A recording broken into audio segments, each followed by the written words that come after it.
Make a start. Hello everybody, nice to see you. Welcome. Come in and make yourself comfy. It's a bit blowy out there, so come in. You're a pond, Phil. What's going on? What are you? Nice to see you all. Happy Father's Day to the fathers and the grandfathers and the uncles and the godfathers and whoever else is in the list. Hope you've had a good day. I know Pern has. He's had some presents and breakfasts and kisses and hugs and things, so that's nice. If you're doing something a bit later, I'll understand if you need to get out the door quickly, so that's okay. Some of us find Father's Day a difficult day. Maybe some of us don't have a great relationship with our dad, or maybe some of us dads have regrets as we think back about our parenting. But all of us, whatever our experience, have a good father. And he's the father we seek to emulate and model ourselves from. And even if things have not been good with our human father, we have someone that we can turn to who plays that role of father with us. So we're going to stand and sing. Tommy's going to lead us, and what I do, yep, beauty, that sings a song that celebrates God as our good father. So let's stand together and sing.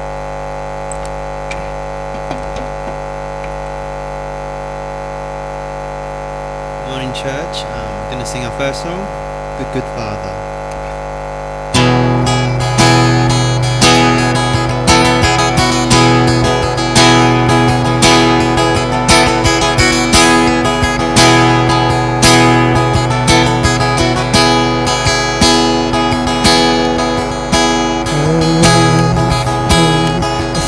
1,000 stories of what they think you're right,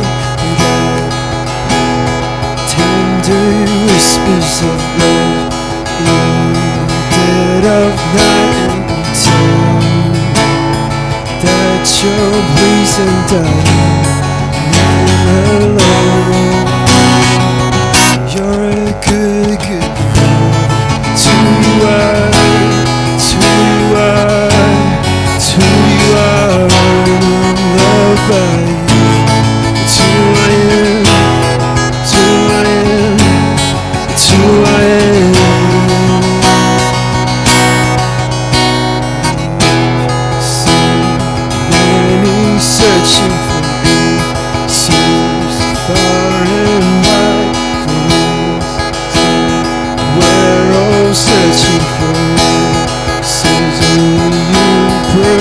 Cause you know just what we need. Say the word. You're a good father. It's who you are. It's who you are. It's who you are. And I'm loved by you. It's who I am. It's who I am. It's who I am. You're a good father. It's who you are, it's who you are, it's who you are, and I'm loved by you. It's who I am, it's who I am, it's who I am. 'Cause you're perfect in all of your ways. You are perfect in all of your ways. You are perfect in all of your ways. To us. You're perfect in all of your ways. You are perfect in all of your ways. You are perfect in all of your ways. To us,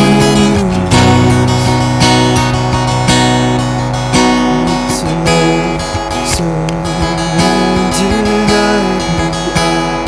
I can hardly speak. So unexplainable.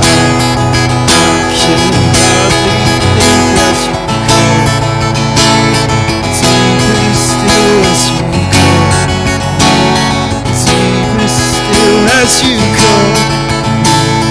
Deeper still as you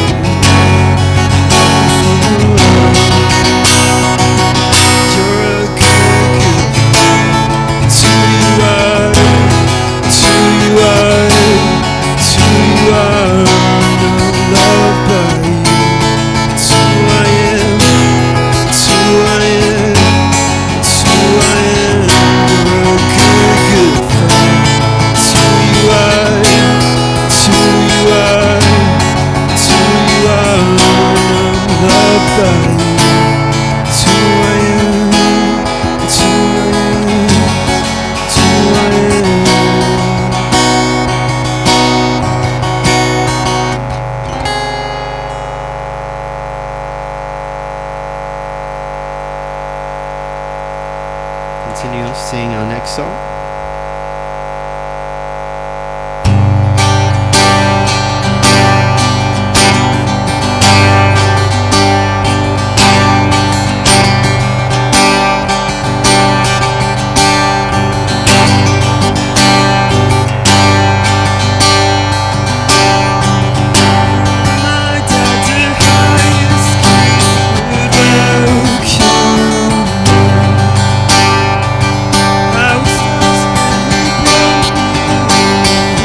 a child of God. Yes, I am.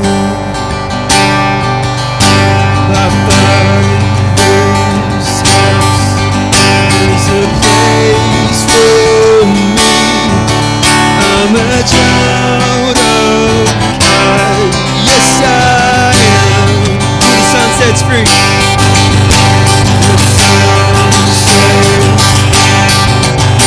is free.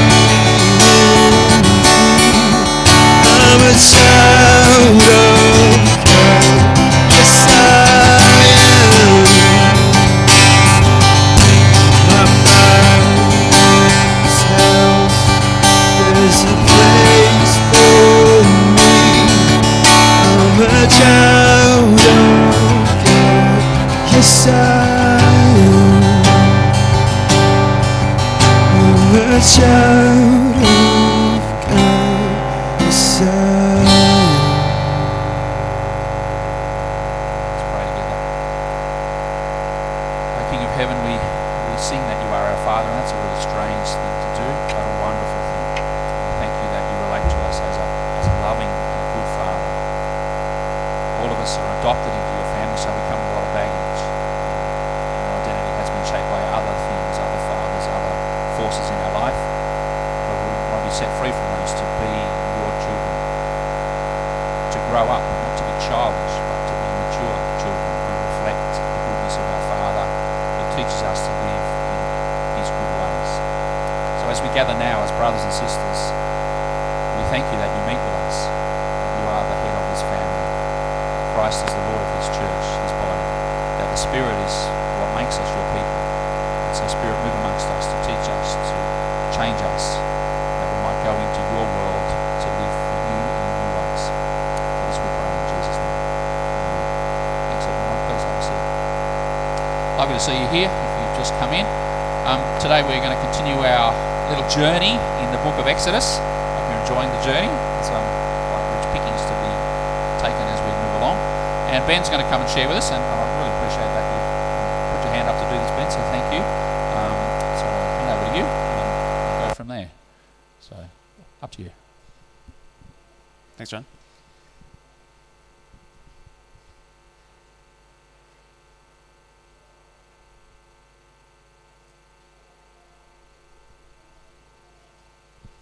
Morning.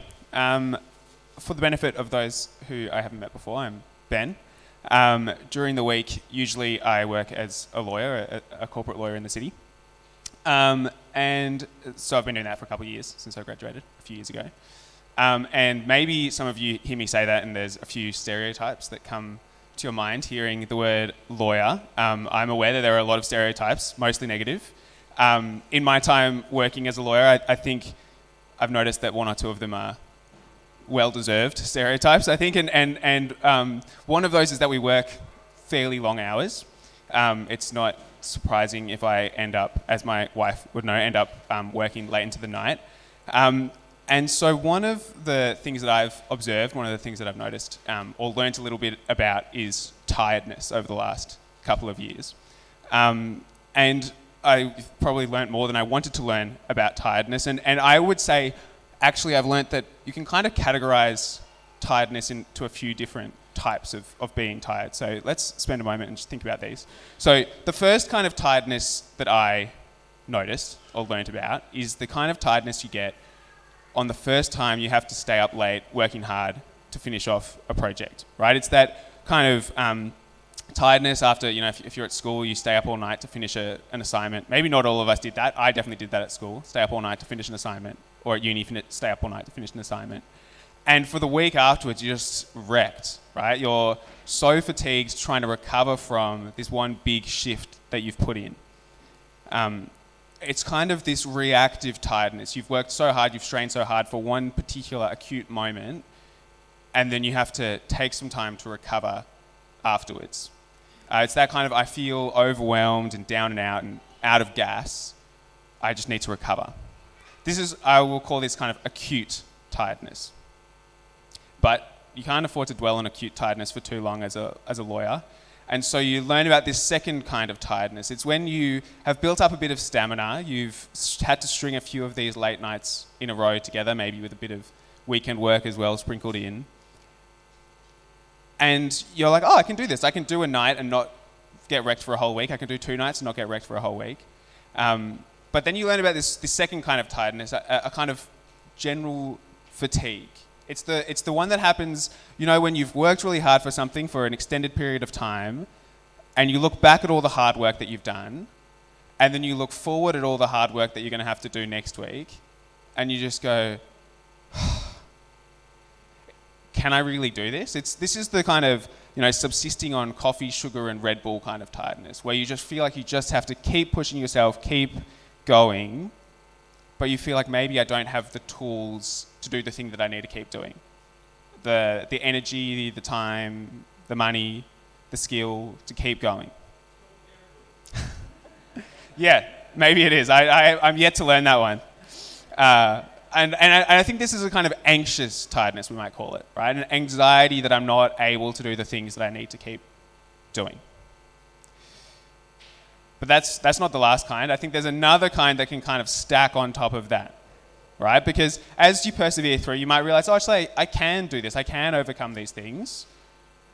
Even though I might feel time poor or skill poor or energy poor, maybe I can get through it. Maybe I can keep going. But as weeks of that stack up, you might have a more fundamental, a deeper kind of tiredness or fatigue that starts to set in. It's not a question of whether you'll recover or will you be able to keep going, but it's a question of, is it actually all worth it? Is the time and the energy and all the things that I'm expending to put into this, to keep going, to get through this, is it all really worth it? Which I imagine is a question that comes up in a lot of contexts. It's particularly pertinent as a corporate lawyer. Is it all really worth all that hard work? I think that the picture for me is kind of like when you're on a hike and you start walking and then you realize maybe you've gone 1 or 2 or 5 kilometers in the wrong direction. And that kind of fatigue can be really discouraging, can't it? I've worked this hard, I've come this far, and now I'm wondering, was it all for nothing?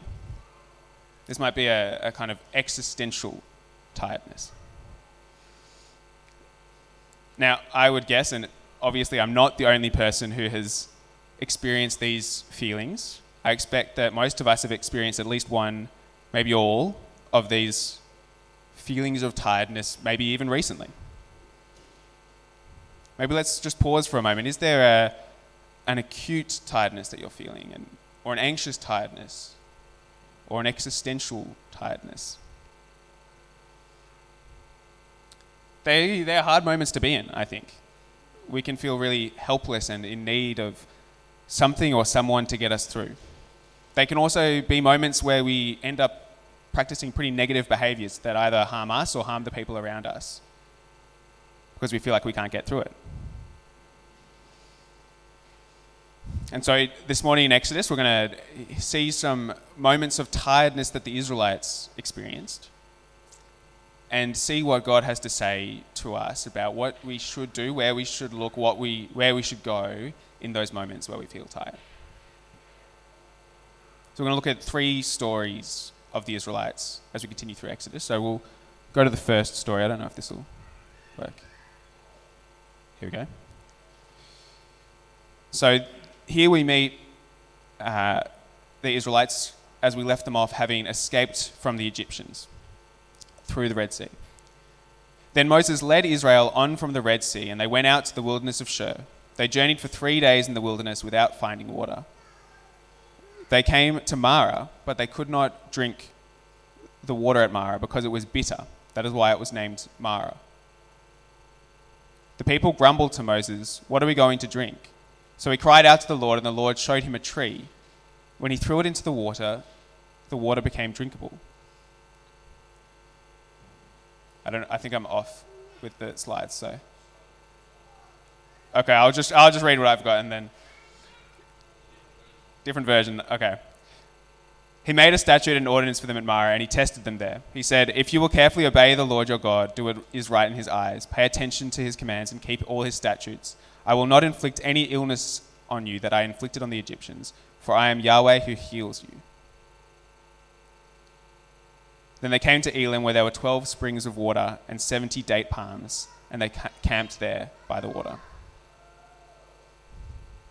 So, where have we been in Exodus so far? If we think back to the previous weeks, we've seen Israel, who have been through a great and extended trauma in the past few years. So that starts with this trauma of being slaves in Egypt, right? But then that's followed by an arduous and difficult period of conflict as Moses negotiates for their freedom. And then after that, we see a violent and desperate and risky escape, being chased by the Egyptians across the sea. And this is the point at which we meet the Israelites in this passage. You can imagine them weary, shaken, glad to be liberated from their shackles for sure, but still burdened by the time that they've just experienced, shaken and unsure of what the future holds for them. Maybe just trying to keep their heads above water. And out of that context, we see Israel arrive in the wilderness. And once in the wilderness, they begin a search for water. They wander around for 3 days searching. Again, just imagine these people on the brink, barely escaped from Egypt, and they find themselves once again in the midst of peril, a desperate search for water to survive. And so, in this peril, parched throats, Israel happens upon a reservoir of water. Hooray, they're saved. Or are they? As we see, the Israelites begin to drink the water. They realize something is wrong. It tastes a bit funny. It's not drinkable. And so defeat suddenly thrust upon them from the precipice of victory. What are they going to do? They cry out, "What are we going to drink?" Now, I think it's interesting here, all that they can articulate is that immediate problem. At this point, there's no blame game being played. They're not regretting leaving Egypt, where they had the lovely flowing Nile that they could drink from whenever they wanted. We'll see that happen in the passages to come. But at this point, it's just desperation. All that they can muster is, I'm dying of thirst, and I don't know if I'll survive. And so in response to their cry, we see God provide them with a solution, with water that brings them life. And as he does that, he says to them, if you will carefully obey the Lord your God, do what is right in his eyes, pay attention to his commands, and keep all his statutes, then I will not inflict any illnesses on you that I inflicted on the Egyptians. For I am Yahweh who heals you. God says, if you follow me and obey me, in other words, if you trust me, then I will spare you from your illnesses, because I am a God of healing. God speaks to Israel in its vulnerability, in its place fraught with danger and peril, in its trauma of violence and fear. And in that place, God says, I'm a God who heals. I bring you healing and I bring you restoration. And I think it's interesting as we read on, we see that God not only addresses this acute problem, this immediate thirst, but he's also interested in addressing their broken bodies and their broken minds as well. As we read, they come to this place, Elim, where there were 12 sprigs of water and 70 date palms, and they camped there by the waters. And we will see that's where they stay for a month and a half to recuperate and to recover. In response to Israel's vulnerability, God not only addresses this immediate need that they have, but recognizes that they need something more. They need a safe place where they are welcome to come, to rest, and to prepare for the difficult road that they have ahead, which will be years and years and years of wandering in the desert.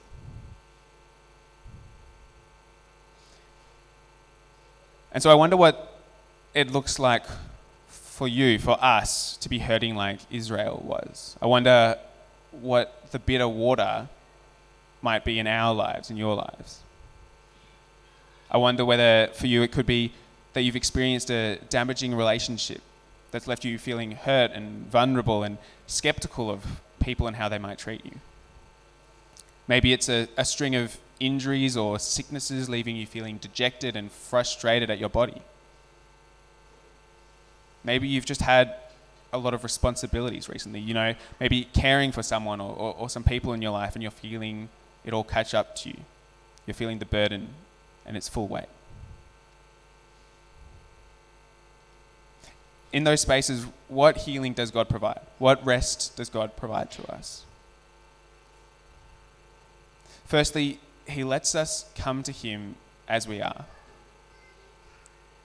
The picture I get of Israel here is like a dog who's been in a violent, difficult home and has been brought to a healthy, happy family to live. They're in a better place, but they still haven't learned how to face difficulties. They still haven't released the burden of their past life. And to some extent, they're living as though they're still there, afraid and unsure and upset. They grumble and yell. What are we going to drink? They're scared. You could imagine a God who would say, I've just freed you. What are you complaining about? But that's not what God does. God provides. He doesn't rebuke. He doesn't chastise them for complaining. He provides and he reassures. And so we too may be feeling hurt or angry or afraid or just tired. And we don't need to censor that before God. Why? We might yell at God, or I'm scared, or just help me. And he welcomes that. He says, if you trust me, I am the God who heals. And then he gives us the time that we need to rest and to recover. For the Israelites, there's no rush back to running from Egypt. There's no racing to the promised land to become the people that they're destined to be. God gives his people the time that they need to recover and prepare for the journey that's ahead of them. Sometimes I imagine we feel rushed into shortcutting our recovery. We've realized there was something wrong, it's being treated, and then we just want to get back to 100% instantly. I imagine that some of us experienced this with a recent bout of COVID. As soon as the isolations period, back to full pace. And then maybe a few weeks of frustration at why it's so darn hard to get back to a full pace. God identifies here, I think, that sometimes what we need after the solution is still to rest and to recover, whether that's physical, mental, emotional. So what might that look like for us? I think it's surrounding ourselves with a surplus of the thing that we've been lacking. Maybe that's prioritizing sleep after a period of overexerting ourselves. Maybe it's surrounding ourselves with people who love us and will fill us up after a period of overly emotionally exerting ourselves. Maybe it's deciding, I will take some leave or I will take a holiday after a period where we're feeling burnt out. It can be hard to do these things sometimes. We feel like, I'll be running away from the problem. But this isn't what God is saying to do. He's not saying run away from the problem. It's recognize that sometimes we need to recover, to rest, and be equipped so that we can go back out and face those problems again when we return. And so I think that's the challenge for us here from this first story.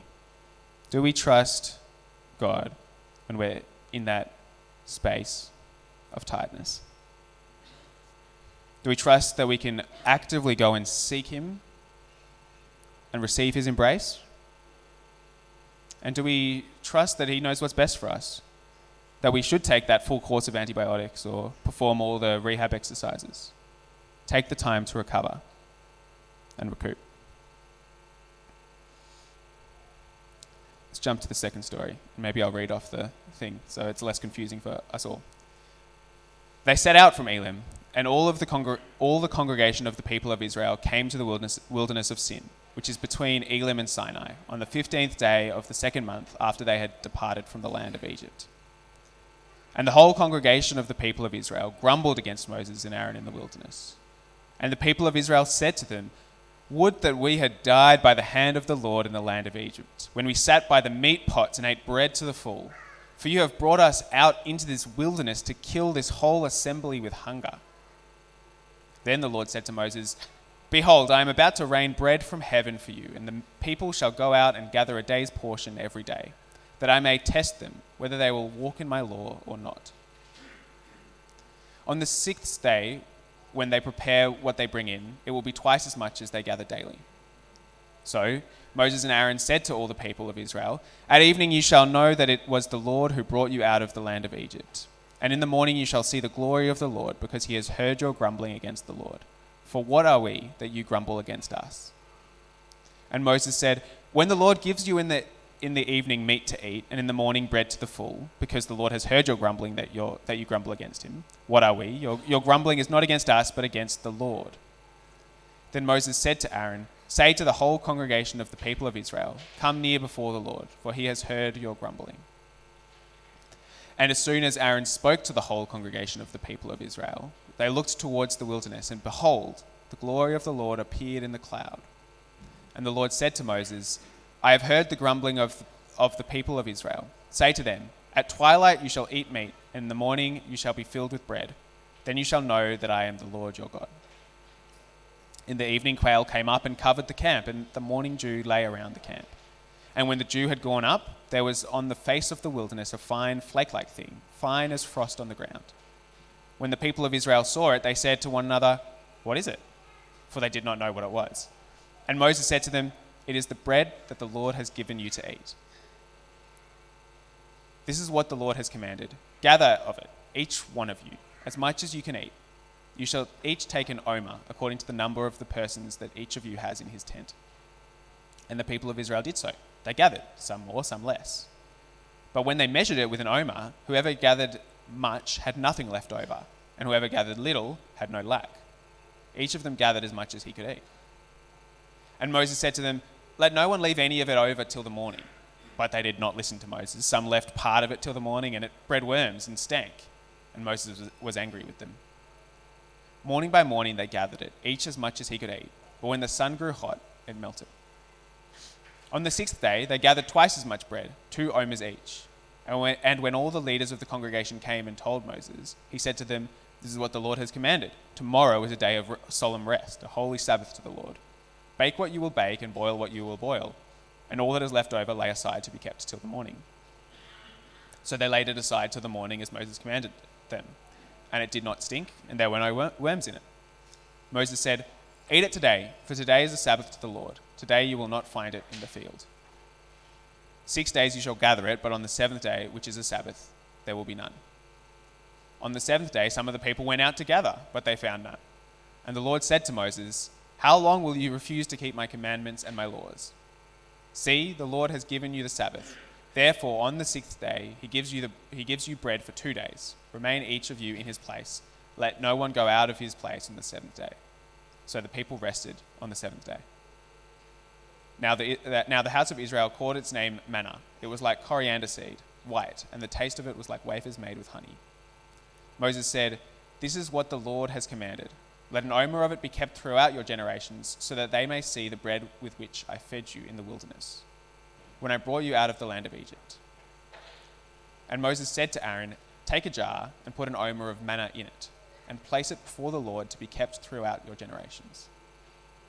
As the Lord commanded Moses, so Aaron placed it before the testimony to be kept.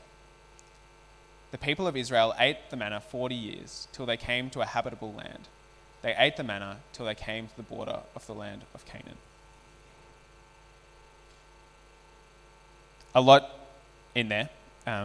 We could spend a whole sermon just on that. But we won't. We'll just do a little bit.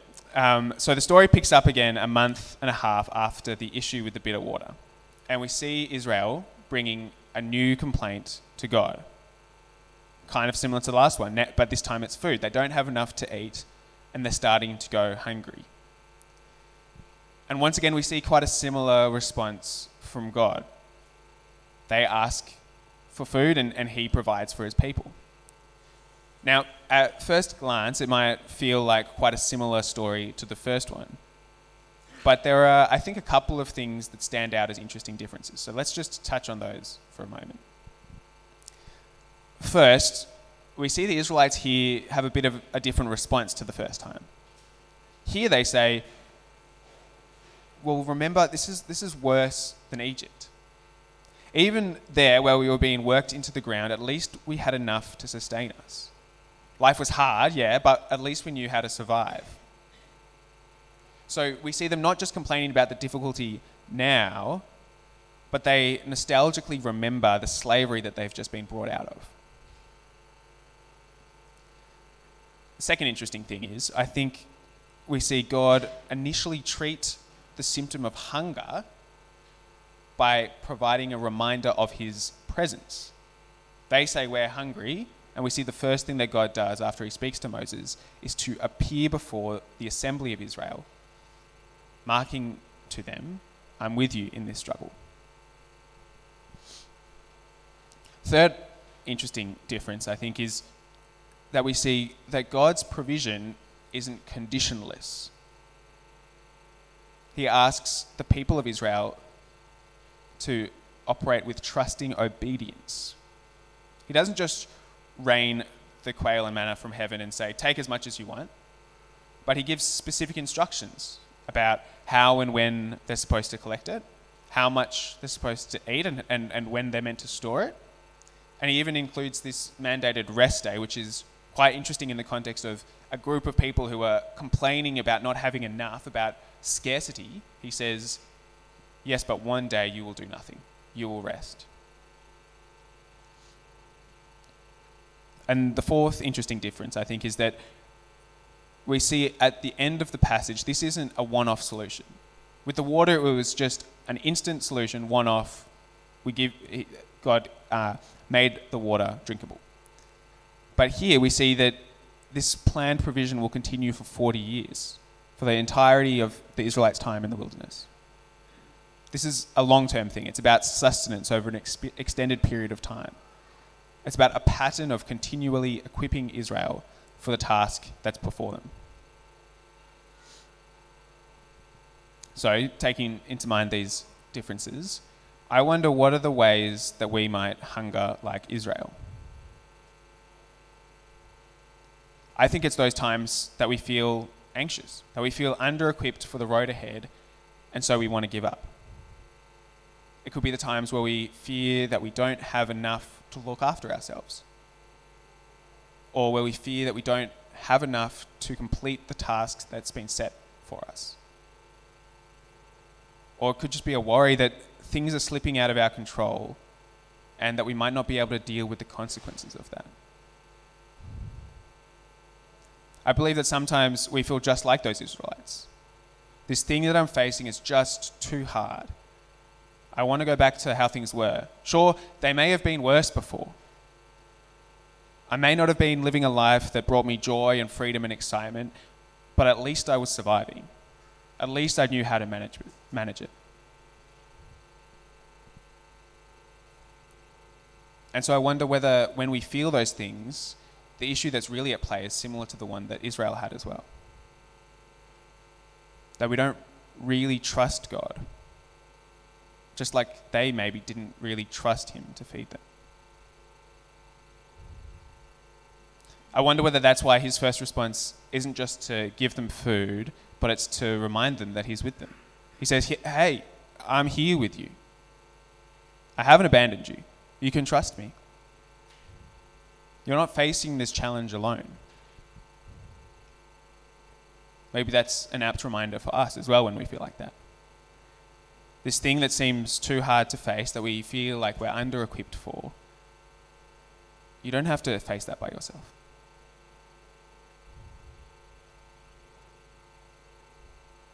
God is there, and he asks us to trust him.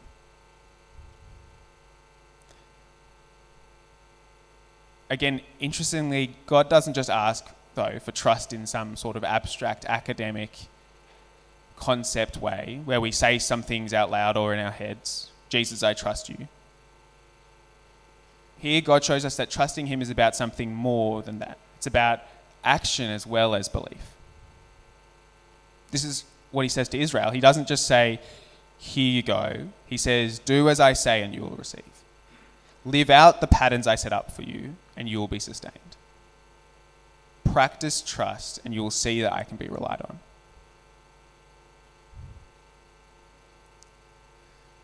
And by setting up his provision in this trust through action framework, I think God challenges us to consider whether we trust that the amount he feeds us is enough.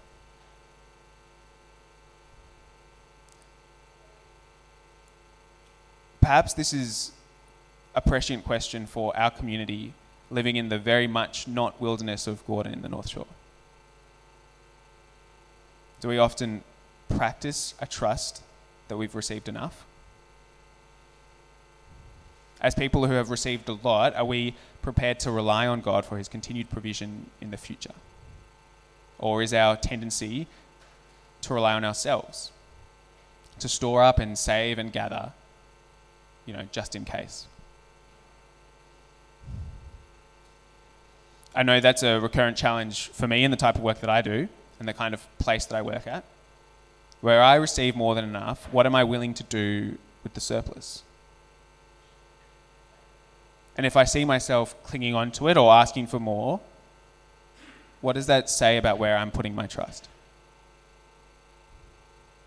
A hard passage to read for me.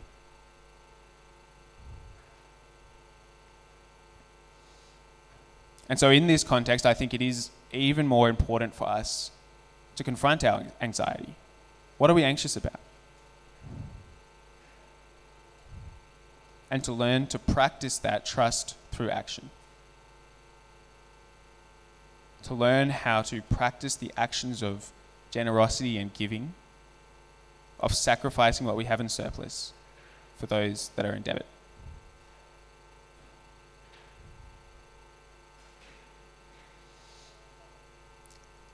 Let's turn to the third story. All the congregation of the people of Israel moved on from the wilderness of sin by stages, according to the commandment of the Lord, and camped at Rephidim. But there was no water for the people to drink. Therefore the people quarreled with Moses and said, "Give us water to drink." And Moses said to them, "Why do you quarrel with me? Why do you test the Lord?" But the people thirsted there for water, and the people grumbled against Moses and said, "Why did you bring us out of Egypt to kill us and our children and our livestock with thirst?" So Moses cried to the Lord, "What shall I do with these people? They are almost ready to stone me." And the Lord said to Moses, "Pass on before the people, taking with you some of the elders of Israel, and take in your hand the staff with which you struck the Nile, and go. Behold, I will stand before you there on the rock at Horeb, and you shall strike the rock, and water shall come out of it, and the people will drink." And Moses did so in the sight of the elders of Israel. And he called the name of the place Massah and Meribah, because of the quarreling of the people of Israel, because they tested the Lord by saying, "Is the Lord amongst us or not?"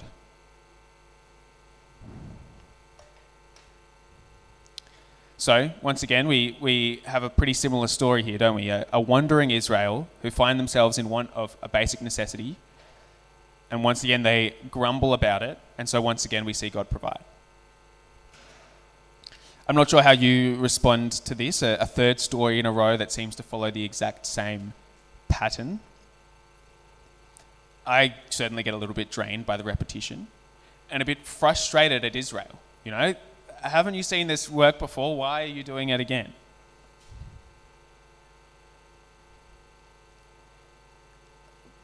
But I think that we can pick up something extra here if we pay attention to a couple of specific things. The object of Israel's complaint and the form of God's provision.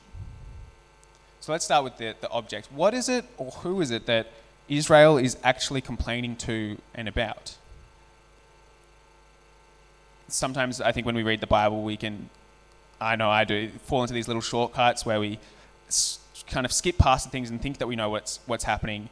But when we pause and we spend a bit more time paying attention to the detail, we see what's actually happening. So for instance, when I first read this passage, I was like, oh, here we go again. The Israelites complaining about God not giving them any water. But if we pay attention to it, we can see that it's actually Moses that they're crying out against, not God. We see they grumble against Moses and say, "Why did you ever bring us out of Egypt to kill us and our children and our livestock with thirst?" And then we see how Moses responds. He says to God, "What should I do? These people are about to stone me." They're not complaining about God, they're complaining about Moses.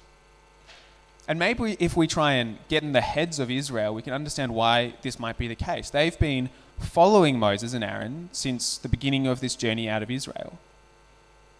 And we've seen things go mostly well. Mostly things have been going well, but now they're becoming less sure. Maybe Israel's concern here is that they can't trust who's leading them anymore. They're experiencing this with this physical negative symptom of thirst, but it's causing them to question whether they've made the wrong bet, whether they've picked the wrong guy, whether they're being led astray. It makes more sense of why they pine back to Egypt. Maybe we did the wrong thing. Maybe we shouldn't have followed this guy. And so it's not a question of will I survive necessarily this moment of thirst, but am I going to survive following this guy, this Moses, this leadership?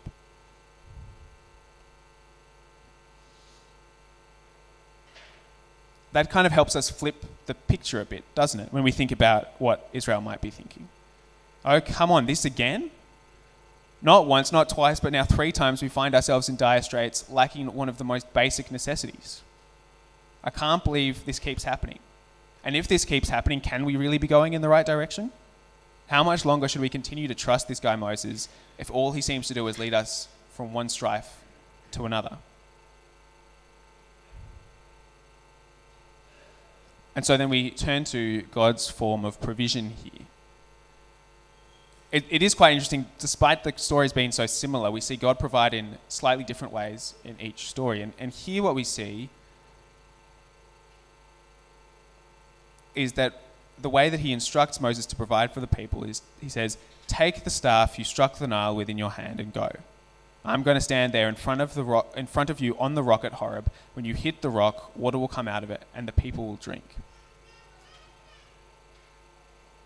He says, take the staff that you used on the Nile.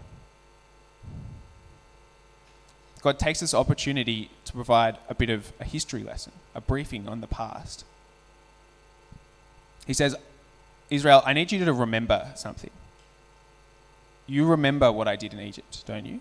You remember how in that place of suffering, I was on your side against the oppressors of Egypt, don't you? Let me help you remember. See here, this staff that turned Egypt's life-giving water to death-bringing blood. It was on your side that day, and today it is still on your side. It will draw this life-bringing water from this rock. Do you remember now? I'm with you. I'm on your side. That hasn't changed. That won't change. And so as this water, as you drink it and it quenches your thirst, may it also quench that doubt in your mind. You can trust me. You can trust Moses. You can trust the direction that I'm taking you.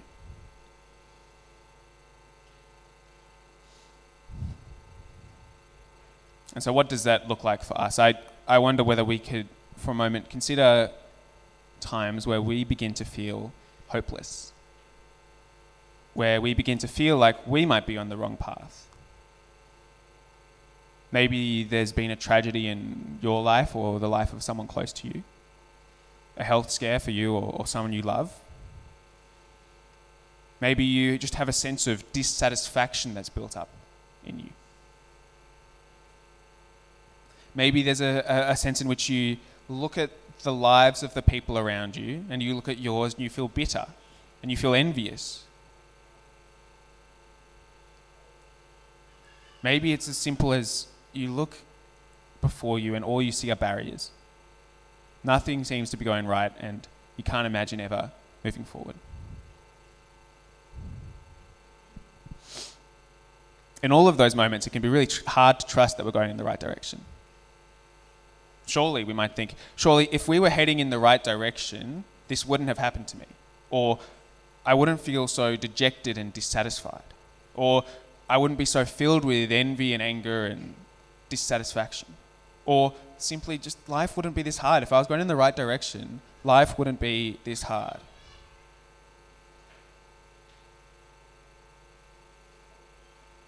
I think it's because in these moments, whenever we look forward, we struggle to imagine a future that's different to what we're experiencing now. We struggle to imagine a future that isn't just as grey and bleak and samey as what we're currently experiencing. And so I think that's why God's solution in that moment isn't to say, no, just try harder to look forward. Just try harder to hope. He points us backwards. He says, remember, don't project. Remember that I'm on your side. I love you. Remember that he accepts us, he calls us to himself, and he wants us to be his people and for him to be our God. And to remember that same excitement that we first felt when we encountered him. When it felt like the whole world was going to be a better place just because we knew him. Just because we knew who he was and what he'd done.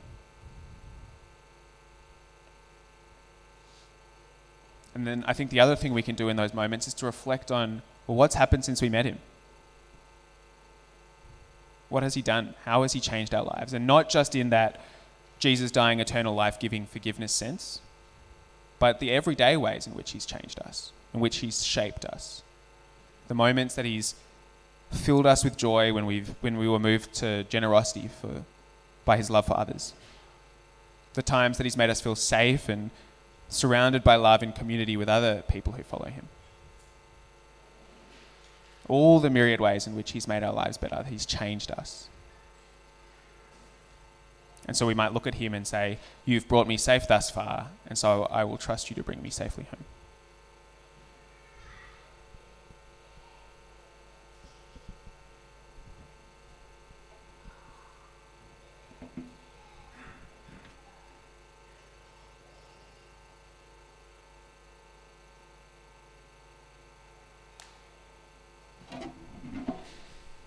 Thank you, Ben, for taking us into the wilderness. A lot of thinking and reflecting. I don't know, when I hear a sermon like that, I often think, oh yeah, I get the point, I get the concept, I get the issue, I get the lesson, but it sometimes doesn't connect into me and my life. I think, oh yeah, that's potentially relevant, and maybe I'll think about it at some time, but just not now. So you talked about our neediness, our thirst, our hunger, our questioning, our fears, our pushing back and projection onto other people. You spoke about what do we do with those genuine needs that we have and how wrestling with those might have shaped us in bad ways. And I think if we sit with that, all of us can feel that in our own lives. Surely. We all experience that. And so the question is, well, what's in the here and now God doing with me in those situations? Yes, Jesus died on the cross and I have eternal life. Yes. Where does that live in me now? So normally we have a time of reflections and questions. I don't want to do that now. I'm going to give you just a minute to think of in your own life. From what you heard Ben say today, where is the thing? Where is the particular bit of thirst or hunger or need or change, lack of grumbling or whinging or greater generosity that God is calling you to now today? So let's not put it off to think about another day. Let's take the lessons just now for us. Otherwise, maybe we've wasted our time gathering this morning if we don't change from being here. So I'm just going to give you 60 seconds just to think of your own life. Is that okay?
Lord, at different points of our wandering, we can all relate to that sort of tiredness and exhaustion and that existential crisis of, is it all worth it? Should I just keep going, or is this the wrong path, or can I do it anymore? And how many times do I have to keep learning the same lessons? I thought I had this done and mastered, but I've got to do it again, and it's a little bit different this time, but it's the same.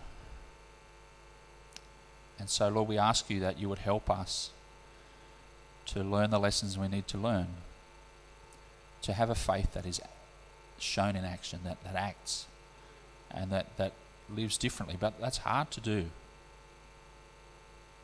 It is hard when things are critical. Life and death, bread and water. The needs that we have are real and genuine, and there's nothing wrong with those.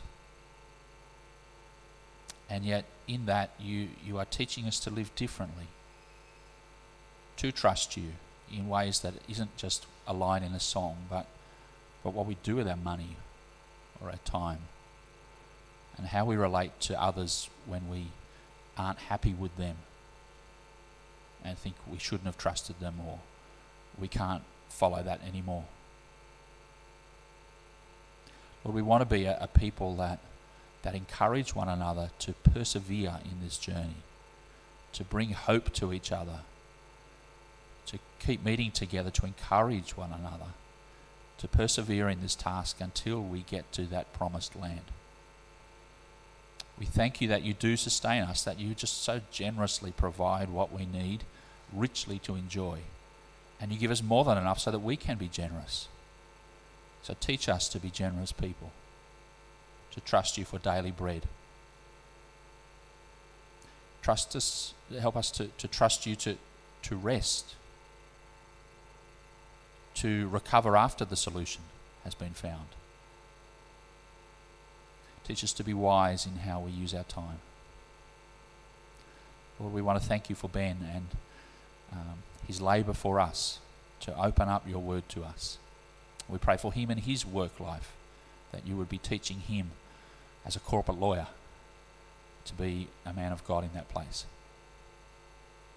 We thank you for the foundation that you give to us to build lives that are good and valuable, good to others and glorifying to you. So we thank you for speaking to us through your word today. We pray in Jesus' name. Amen. We can hang around and chat about the things that you heard, and I hope you do that when we break up for morning tea. And, I thought that was good that he said that, or that raised this question for me. But I thought we might just do that a bit differently, if that's okay. We're going to sing a song that speaks about building our life on the goodness and the presence of God with us. So, Otto and Tommy will lead us. Thanks, guys.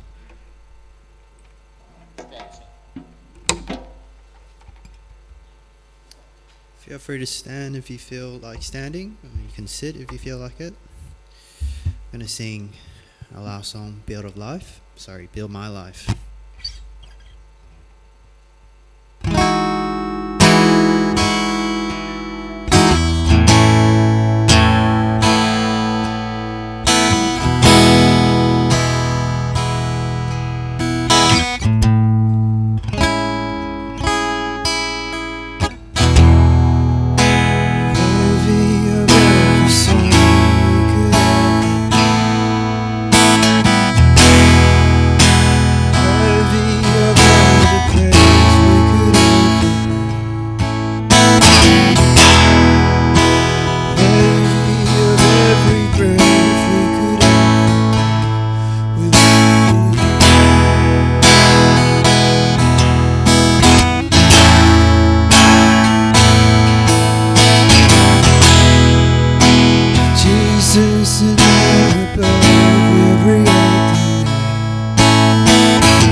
there is none beside you.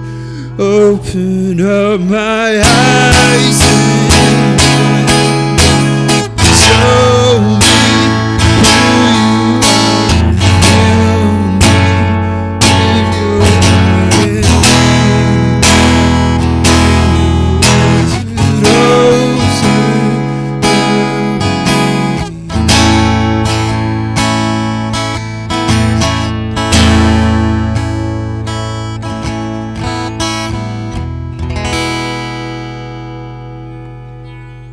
Very nice. Have a seat. Otto, Flights of Fancy. Thank you very much. Thank you, Tommy. That was, yeah. Lovely, lovely. It's good to have live music, isn't it? That's very, very nice. Oh, to be able to do such things. Yeah, can only dream. A couple of things before we go. We had a men's event where we're getting together. It's fitting that it's Father's Day. Some of us perhaps haven't had brilliant experiences of that, and it's had an impact upon us. There's some guys who end up in jail with a lot of anger issues, and we're going to watch a documentary. It's a fairly colourful documentary, just as blokes to think about our own lives and what's shaped us. We were going to start last week, but Steve was sick and he's facilitating the group, so we pushed it back, so you haven't missed out. If you want to come, it's in my house. I'll tell you where that is if you're a bloke, want to come. We'll just sit around, have a cuppa and watch this, and then meet again the following week to chat about it. So that's our plan. So any guy who's around is welcome to come. Just come and see me afterwards and I'll give you my address. Another thing that we do here is run the Alpha course. Hopefully you're familiar with that. And so it's a place where people can come and ask questions.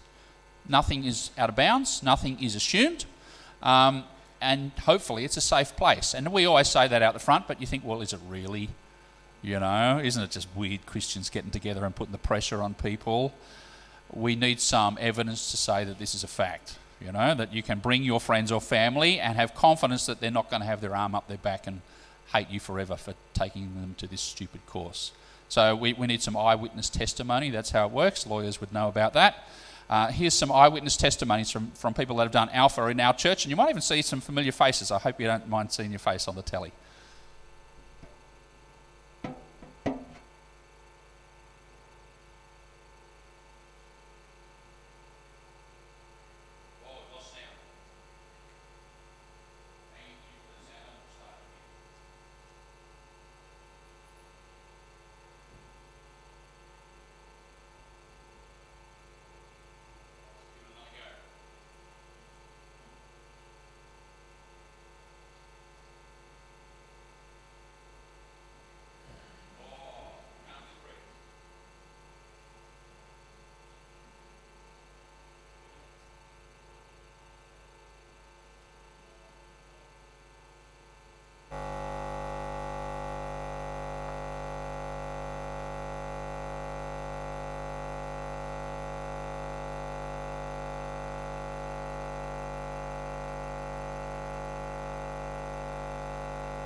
Fortunately, we'll have an extra week because it was going to start this Thursday, our Alpha course, but because Steve is sick, it's going to get pushed back an extra week anyway. So if you come, you've got to see yourself. I'm sorry about that. We've got some interviews of people that have joined Alpha and just what they felt about it.